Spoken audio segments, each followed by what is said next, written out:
What's up, guys? So before anything, I just want to say that anything I say here is purely based on my personal experience as an Escape from Tarkov player. I've been playing Tarkov since June of 2018. That was patch 0.8. So that's about 2 years of Tarkov experience. That's not the most in the world, but I will share what I know and what I have experienced. So anything I say here is not gospel, you know what I mean? Some of the things I may suggest may not be the most efficient way. Maybe there's another way. That's the beauty of Tarkov, though, that there's multiple ways to do different things, and it's all up to you to fit your playstyle. But without further ado, let's get to tip number 1, and that is make sure you do the tasks. Prioritize tasks as your first thing to do when wipe hits. So you want to prioritize tasks because if you want to get ahead of the pack, what you'll need to do is level your traders, and the only way to level your traders is to do tasks, because tasks will increase your trader rep for a specific trader. Not only that, but also tasks give you a ton of XP and some cash to work with as well. Also, try to be efficient with your tasks. If you have multiple tasks in one map, try to knock it off in one raid. That way you get way more done in less amount of time.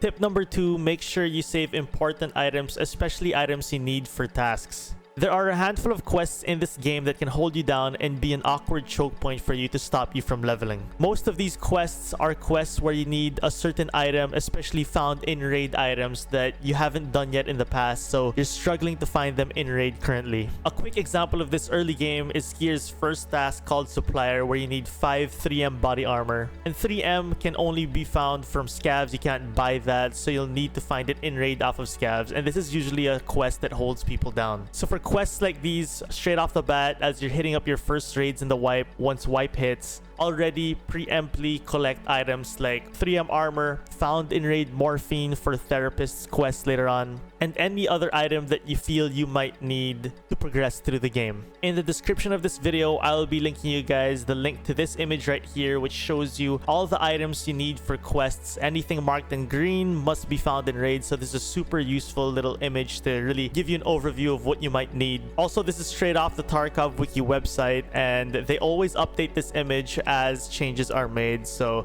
link in the description. Also, some notable items in game that you might need aside from the usual quest items are keys. Keys are super important. Not only do they open doors that have quest items locked behind them, but also really great rooms in Shoreline, Interchange, or any other place that really gives high value loot. Especially early game, these rooms can be super crucial in making money or finding rare gear. Also, don't forget that in 12.6 they are making a change where items you find in raid will only be counted as found in raid items if you survive the raid. So if you get a run through, it's not counted, so make sure you survive the raid. This new change to the found in raid system can be tricky, especially with the new weight system that they added. An example for this would be the quest for Jaeger, where you need to find an in-raid tank battery. Currently, the tank battery weighs about 40 kilos, so you're gonna make sure that if you're gonna do a quest like that tank battery quest, make sure you're super light, you're geared enough to kill a couple of players or scavs to make sure that if you get out of the map, it's not a run through. So always think 10 steps ahead for these tasks. Make sure you're always running the proper gear, the proper loadout for certain tasks. Again, that's the beauty of Tarkov.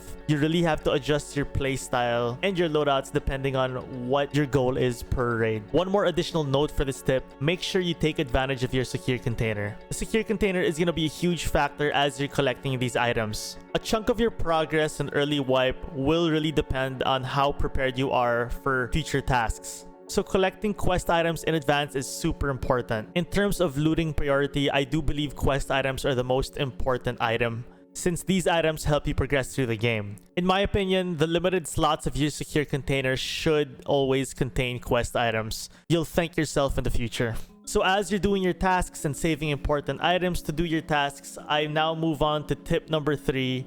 Make sure you also focus on leveling your traders. Leveling traders is such a huge factor in Escape from Tarkov because this will allow you to get better gear. And one of the most important things in Tarkov is actually ammo. The better ammo you have, the better chances of you dropping anything, even with pretty decent armor. So make sure you're keeping an eye on your trader levels, like your trader rep, and especially the spend. Spend is something I always forget to do, especially with a trader like Peacekeeper. Since early wipe, I don't really use Peacekeeper a lot. lot. I don't really buy or sell to him. I usually find myself in a spot where I have everyone leveled to like level 2 or level 3, but Peacekeeper is still level 1 because I haven't spent a single dollar on Peacekeeper yet. So just keep that in mind and don't make the same mistake as I do. Make sure you're always keeping an eye on your trader rep and your trader spend.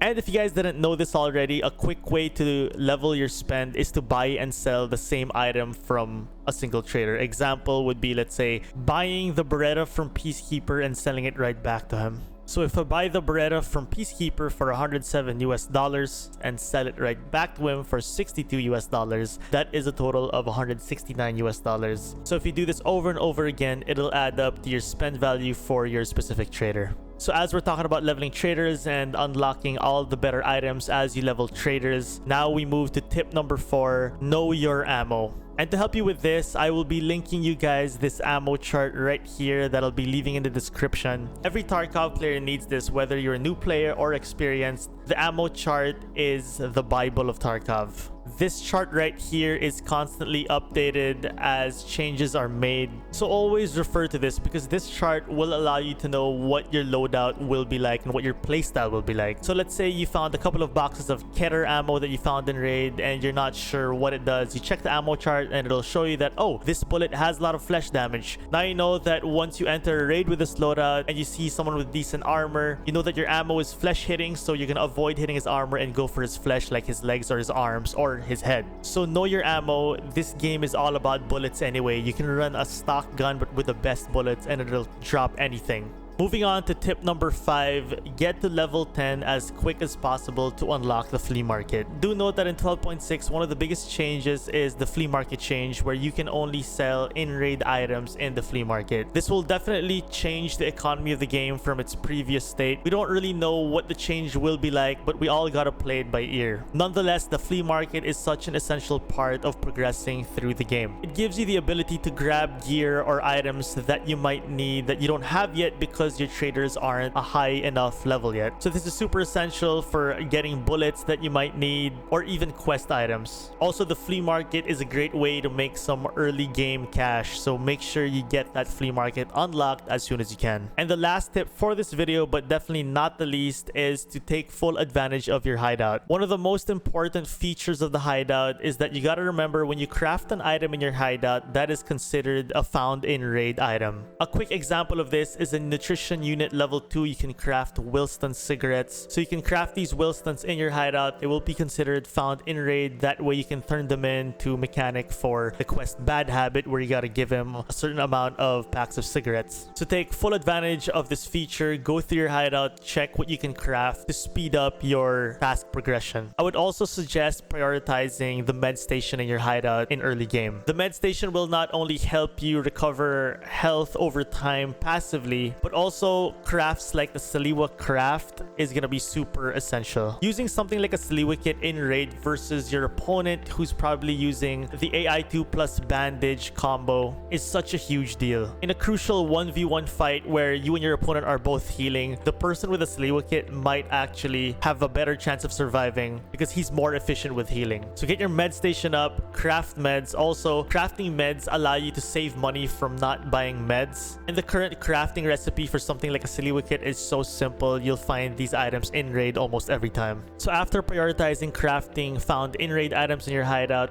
and prioritizing your med station, I would say focus on modules that give you passive recovery for your PMC. So modules like the water collector, the nutrition unit, rest space, just go through your hideout, click on each of them, see what they each give you. Some modules in your hideout will help your PMC recover his energy, hydration, and health points faster as you upgrade these. So that's pretty much it. That's what I came up with as tips that can help you with early to mid game wipe. If you guys want to add tips or insights, feel free to add them into the comments. I will read them and maybe pin some really good ones. And if you found this video helpful and you guys liked it, hey, please leave a like on the video. It does help the channel a ton. And if you guys haven't subscribed yet, do subscribe to the channel. Thank you so much for checking out this video and good luck on wipe day, guys.